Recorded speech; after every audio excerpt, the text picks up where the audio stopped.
Les causes exactes du décès d'Alianka Royer restent toujours inconnues, et ce, malgré un récent rapport publié mercredi. C'est ce que révèle le coroner Donald Nicol, qui s'est penché sur les circonstances, encore nébuleuses, qui ont entouré la mort de la trifluvienne de 26 ans en octobre 2024. Mais même si la cause exacte du décès n'a pas pu être déterminée, plusieurs nouveaux éléments ont été rapportés. Tout d'abord, l'autopsie a permis d'observer une contusion au dos de la main droite, des érosions à l'avant-bras et au poignet gauche, ainsi que plusieurs faux ongles qui ont été retrouvés au sol près du lit. Même si ces blessures ne sont pas les causes exactes de la mort, elles ont permis au coroner d'affirmer avec certitude qu'il y avait eu de la violence au moment du décès. Selon des proches de Madame Royer, cette dernière désirait mettre fin à sa relation avec Alexandre Bouchard, son conjoint, car ce dernier présentait des troubles du comportement liés à la consommation de substances. Si le rapport n'a pas pu confirmer que l'homme était présent au moment du décès, il a été possible de prouver qu'il s'était présenté au domicile d'Alianka Royer le 7 octobre 2024 vers 19h30. Il aurait alors utilisé le téléphone cellulaire de cette dernière pour envoyer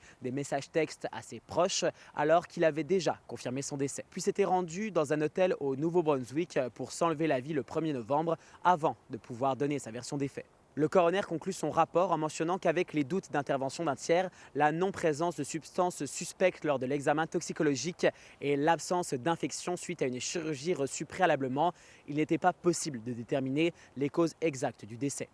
À Trois-Rivières, Samuel Bido pour Nouveau Info.